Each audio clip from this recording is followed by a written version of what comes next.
Hello everybody, my name's Natalie Carden. I'm the Early Help Partnership Programme Officer and I'm here today to talk to you about taking care of yourself during the pandemic.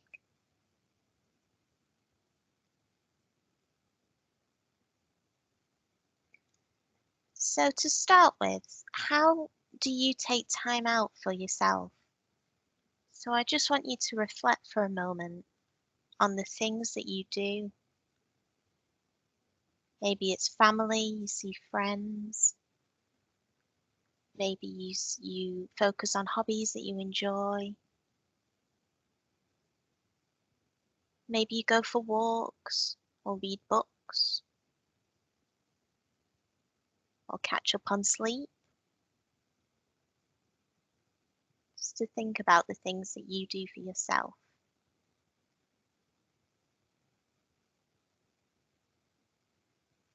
So practicing self-care, I've got some steps here that are really important when we think about how we look after ourselves. The first one is to acknowledge that your feelings are acceptable. You have valid feelings and to acknowledge them. It's also important to try and not compare your feelings to anyone else.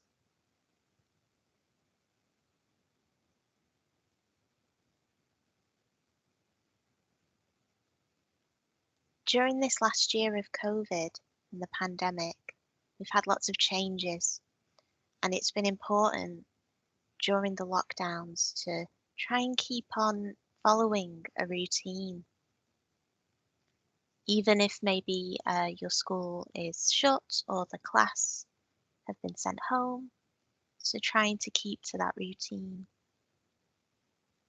It's also really important to be kind to yourself and to give yourself a break.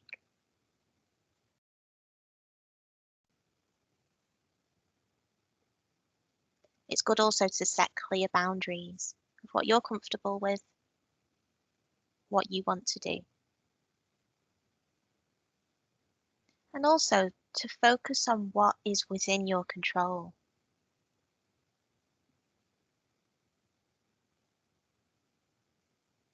It's good to focus on the positives, even when we acknowledge our feelings,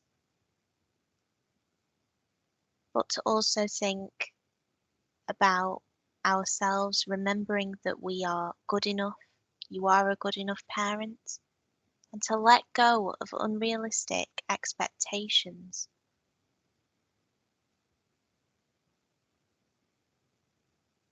This especially might resonate with parents this last year because of online schooling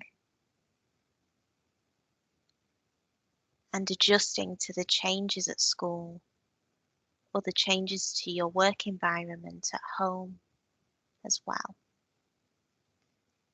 Most importantly, take a break. Prioritize your own needs.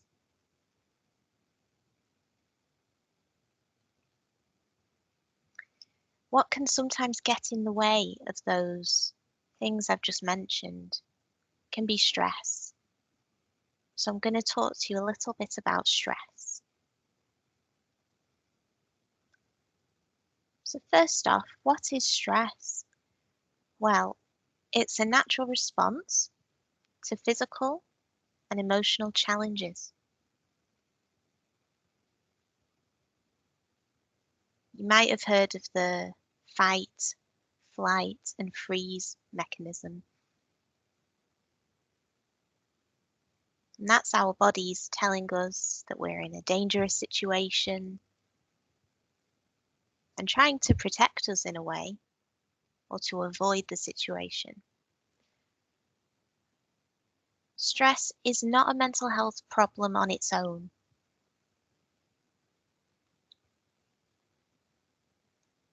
However, prolonged exposure can impact mental health problems that exist or could create new ones. So whilst stress itself is not a mental health problem, It's the prolonged stress that can really impact our mental health. It can lead to anxiety or depression and various other mental health problems.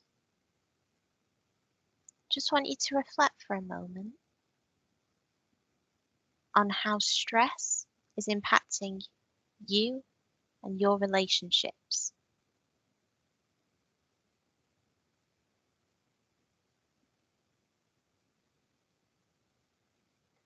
Here are some signs of stress. So this is from Mental Health First Aid England, a resource. Are you under too much stress? Here are some key signs. So we've got emotional signs. You could be irritable or tearful. You could be consuming caffeine or alcohol. And some physical signs as well. Maybe being tired a lot or having frequent headaches or stomach upsets.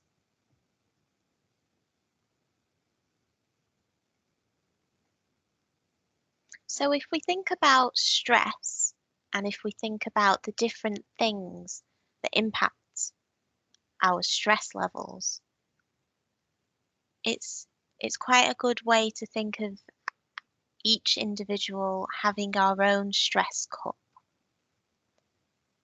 So if you think about your stress cup and how full is that cup? And there are different things that make the stress cup full or empty. There are things like maybe housing or relationships or COVID, family conflict. Maybe it's the home life or finances. So as you can see on the slide, we've got different impacts or what you would call stresses that fill your own stress cup. Everybody has their own stress cup and it can be different sizes. It could be a small one, it could be a large one. The problem isn't always how many things in your life you've got in your stress cup or how full it is, unless it's overflowing. So as you can see here, in the smaller cup, there are the same amount of stresses that are in the larger cup. However, you can see that in the smaller cup, it's about to overflow.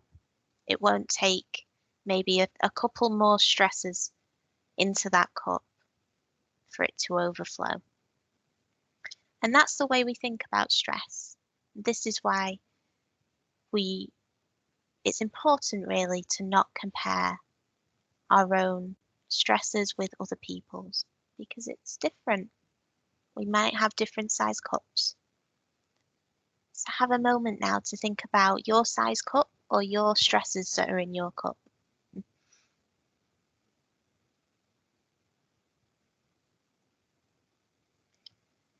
So stress impacts how we think and how we feel. So how we think, this is like memory problems, could be poor judgment, inability to concentrate, maybe starting many tasks but not finishing them. And also how we think in our minds, how we talk to ourselves. Maybe it's self-doubt, negative feelings and thoughts. Stress also impacts how we feel. It can create depression or moodiness or irritability. It could make you feel powerless. It could cause you to panic. It might make you feel doubtful or distrustful. It could cause you to feel anxious too, or overwhelmed.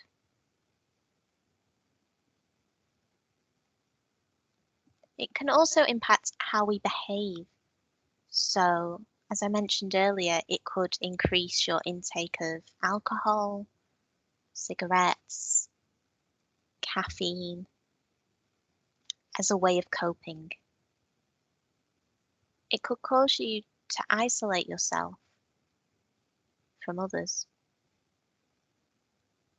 It could cause you to sleep for too little or too much. It can make you feel demotivated or cause you to have a loss of sense of humour. It also impacts our physical health, and it's really important to remember this, that mental health and physical health are part and parcel of the same thing. It could cause you to have tightness in chest or rapid heartbeat. It could cause you to have aches and pains or cause you to sweat. It can, when you experience stress, it can give you the butterflies feeling of in your stomach, which is that feeling of anxiousness. It could cause you to really be susceptible to frequent colds or headaches, skin complaints, indigestion, and it can affect your high blood sugar as well, or muscle tension.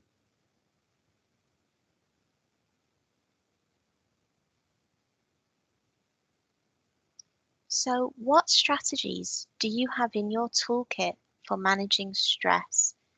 So, I've spoken about the cups and what we have in our stress cups, but what can we have in our toolkit to try and eliminate stress where we can? Just like to say as well, if you are experiencing any of the symptoms that I mentioned, whether it was physical, feelings, or how you're thinking, and it's for prolonged periods of time, or that it's impacting your day-to-day functioning, or that they suddenly worsen, please do seek medical advice.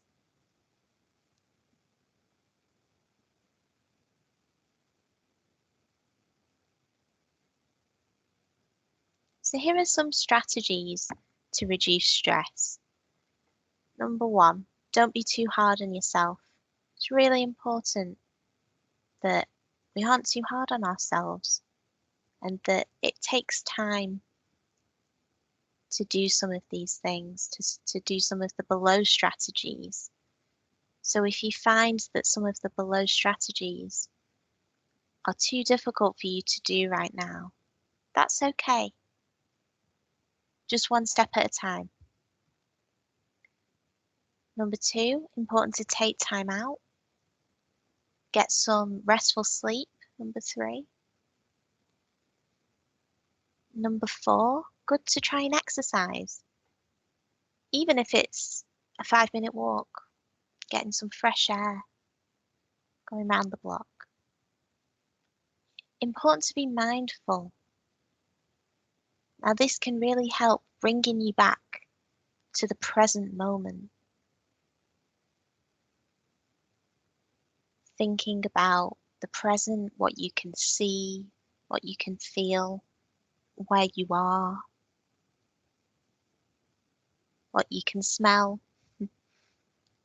It's important because sometimes when we feel depressed, we can think and feel a lot about the past.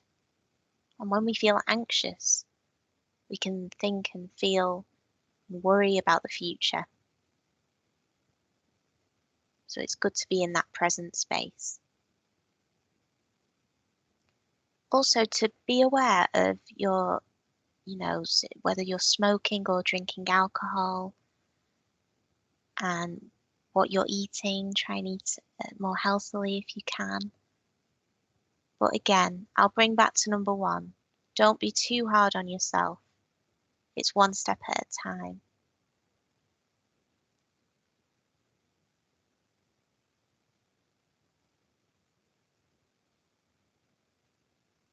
Here are some good apps or good websites you can go to which have mindfulness mixes, mindfulness tips. They have music on there, relaxation music. They also have personal stories, and it's on BBC Headroom, and the link is below. And yeah, it gives you a lot of helpful tools to help. Mind UK also, if you want to find out a bit more about stress or mindfulness, how to think about your feelings, understanding difficult feelings, and to look at any of the tips that they've got. They're a brilliant charity, mental health charity, and you can find out all of their resources on their website, mind.org.uk.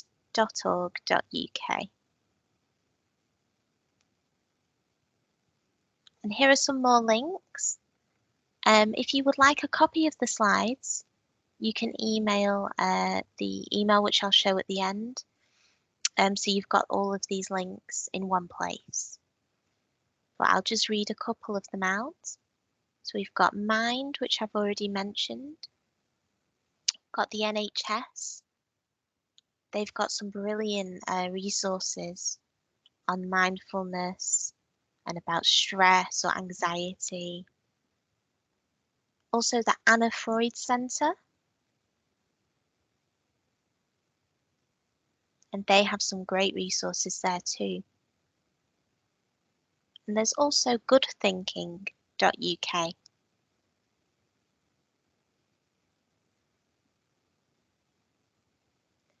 So here are some more slides which are going to be more focused on support in Newham.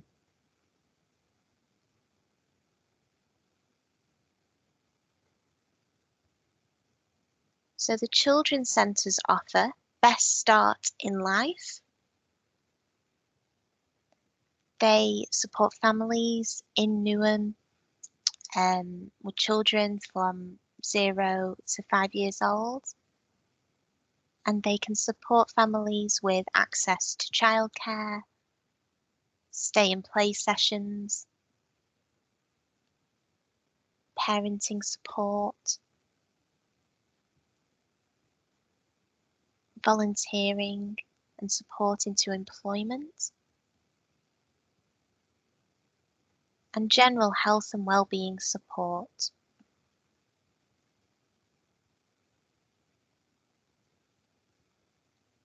They also offer coffee and chat mornings. And here are some of the details of those coffee and chats. So we've got one in Forest Gate, one at St Stephen's, and a couple more. And they're really good to meet with other parents, chat about your experiences, and just get some social interaction that can really help, especially if you're feeling low.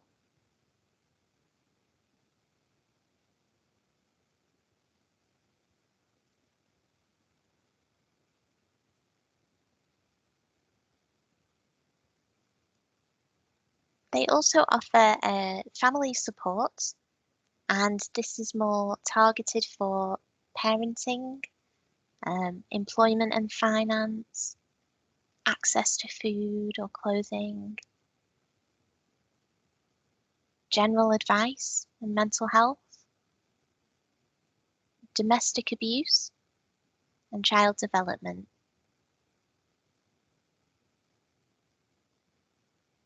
And if you have any questions about the Children's Centre offer or the family support, you can email the email on the screen, BSIL family support @newham.gov.uk. Community links also offer support, information and signposting, peer support groups and wellbeing activities. They also do one-to-one befriending with a trained volunteer. They can help with support to access advice and guidance on debt or welfare benefits, housing and more.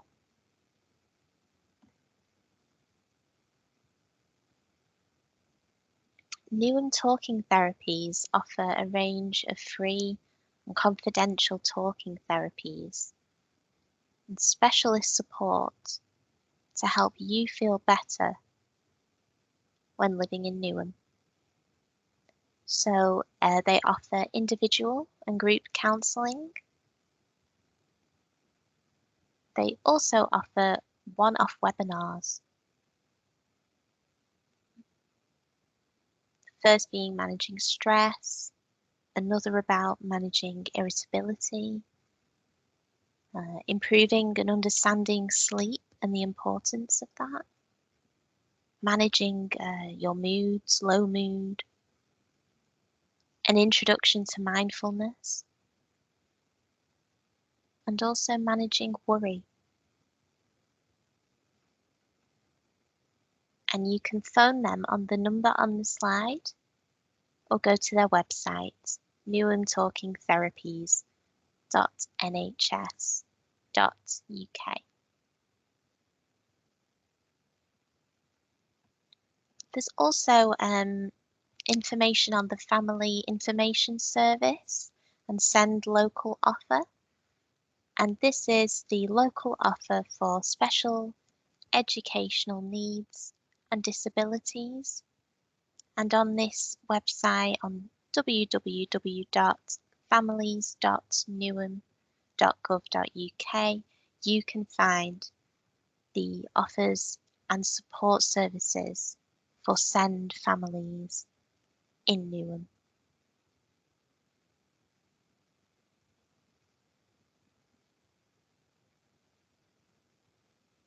So for some further mental health support, I'll just take you through these last few slides. So the first is, please do seek advice from your GP or medical professional if you're feeling overwhelmed. It's really important to speak to your GP, and especially if you're feeling or experiencing physical symptoms that I mentioned earlier on. There's also Newham community mental health teams, and you can access their information on the newham.gov.uk website.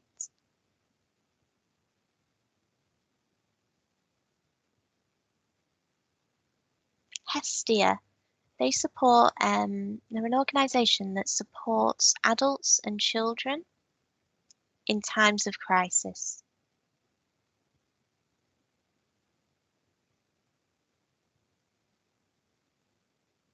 And they can help with mental health and complex needs, domestic abuse, modern slavery response, drug and alcohol support, and support for young people too. And if you go to hestia.org/Newham, then you can find all the information there about their service.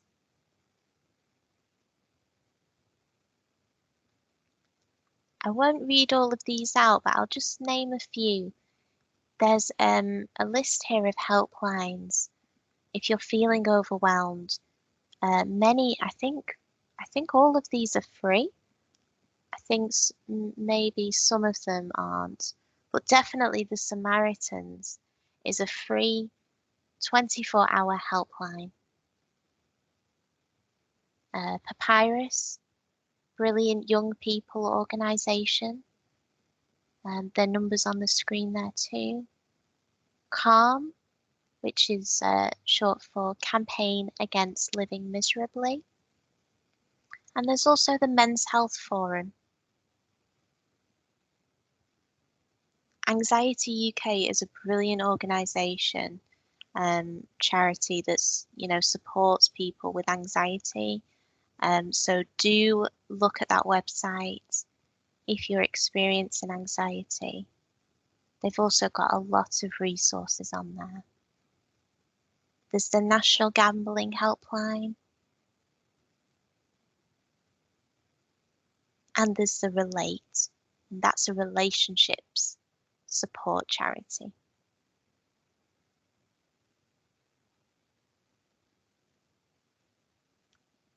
You can also text SHOUT to 85258. So if you're struggling to cope, you can text SHOUT for free anytime, advice or support, where volunteers will listen and guide you to a calm and safe place. So you can visit their website, which is giveusashout.org, for more information.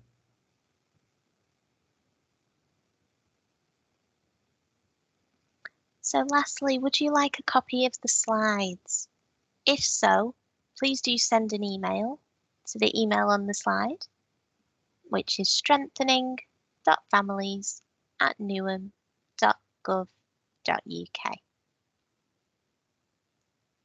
Thank you so much for joining us today, and I hope you enjoy the rest of your day. Take care, everybody.